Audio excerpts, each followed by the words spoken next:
Sana for those kind words. Habari Gani, brothers and sisters, good afternoon, ladies and gentlemen. There was a great deal of feeling that I'd be here tonight in Seattle. In spite of all the jokes I make about it, I have a long history with some of the people here in Seattle. For a long time, Zakiya here, I remember Zakiya had a very young person, a very young student, who came into our independent school in the 1960s. And out of that school, we lost 17 students who were her classmates, 17 young black brothers who were students of mine, Fred Hampton probably being the most famous one. So I stand in blood before you, and I take that very seriously. I'm a very feeling person.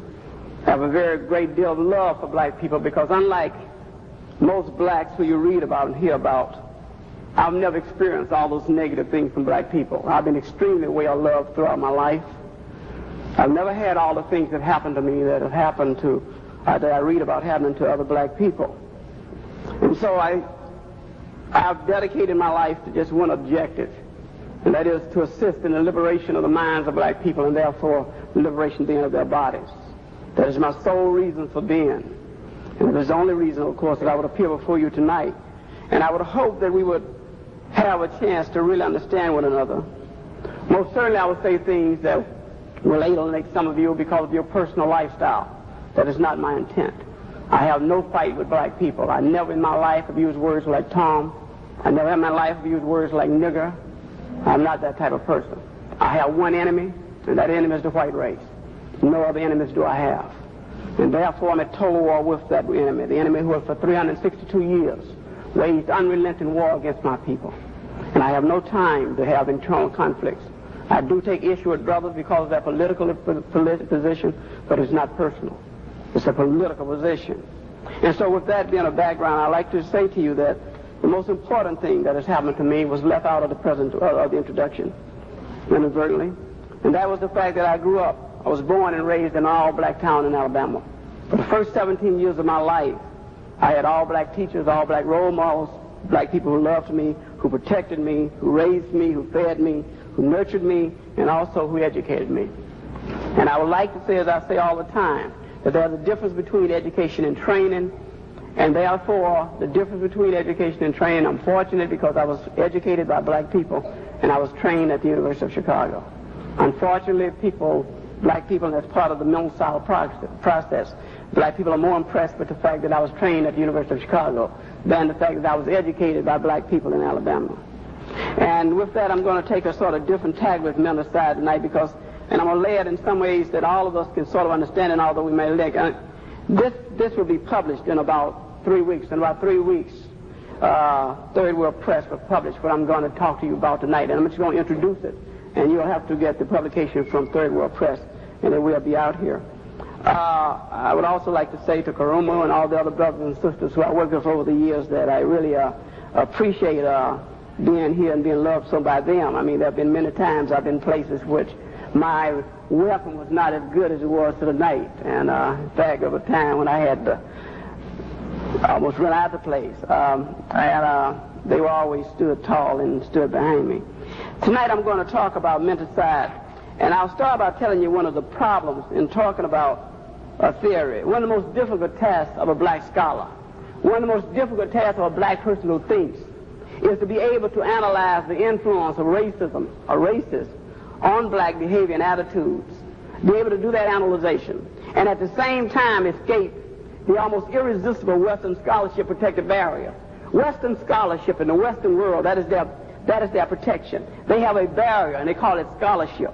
And it protects them so well that even when you begin to study racism, you end back up studying the victim, doing an analysis of their victims. That's what is happening. So there's no question that this analysis of the victim methodology has been a major scientific development of white scientists because it effectively leads away from the cause of our condition, which is white pathology. It leads you away from that once you get into it, because the way the scholarship is set up. One of the results is that the position is usually taken that one should not even imply to the black masses our truly weak position for fear of immobilizing them. In other words, you shouldn't talk about all the conditions of blacks because you immobilize them, which are a condition which already exists. while others take the position that whites have power over blacks all. Now this is due to the all-powerful but non-existent white concept of free will. Free will, which has us in all sort of trouble. All sort of trouble, this idea that you got free will. Namely that people always have choices, and you have choices since you have free will. Therefore, you can be held responsible for your behavior. And that free will, of course, as I spoke to last night, that free will, what it leads to then, it leads to a great deal of negative behavior, and it leads to rugged individualism. Therefore, to give you the type of analogy, and I'm not trying to be humorous. I know many things I say are humorous, but I like to use analogies as African people have done throughout history. Is that the analogy I have is that whites have us fighting over deck chairs on the Titanic. Got us fighting over deck chairs on the Titanic, while they have taken the lifeboats and gone. I'm gone. And some brothers and sisters want to argue on what class we're in.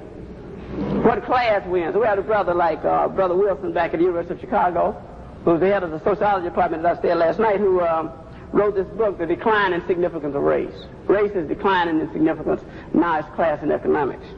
And of course, the mere fact that the brother is married to a white girl means that race declines every night in significance, especially when they go to bed. Now, I don't want you to misunderstand me. I'm very aware of what happens when you expose the human personality to dangerous stimuli. I'm a very serious behavior scientist. I'm very aware of that. However, there comes a time when the risk of exposure is insignificant when compared to the alternative. And to paraphrase a type of mental health truth, which is a mental health truth, the greatest pathology in the world, the greatest sickness in the world, is for people to believe in something just because they wish it to be so. That's the greatest pathology you can have. For you to believe in something just because you wish it to be so. And that's what most of us are. For example, if you take suicide. Suicide, let's deal with that for a minute because that's what the publication will be about. And I want to use that just to deliver this. In the not too distant past, suicide in the black community was virtually non-existent. In fact, when our comedians were really comedians, they used to joke about it. How can a black commit suicide jumping out of a basement window? Things like that, you know. And so, you know, the fact that the black committed suicide by attacking the policeman's club with his head.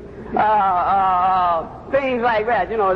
Somebody in my town where I grew up, if somebody come up talk about somebody kill himself, everybody be looking for who killed him. But that's a further understanding if you begin to do this analysis. One of the things I have to say right away, and then maybe this will give you some understanding of where I'm coming from. The most serious mistake you can make, along with that greatest pathology, the most serious mistake you can make is to utilize, try to use white definitions to try to define and understand black phenomena, black behavior. The most serious thing, to use white definitions.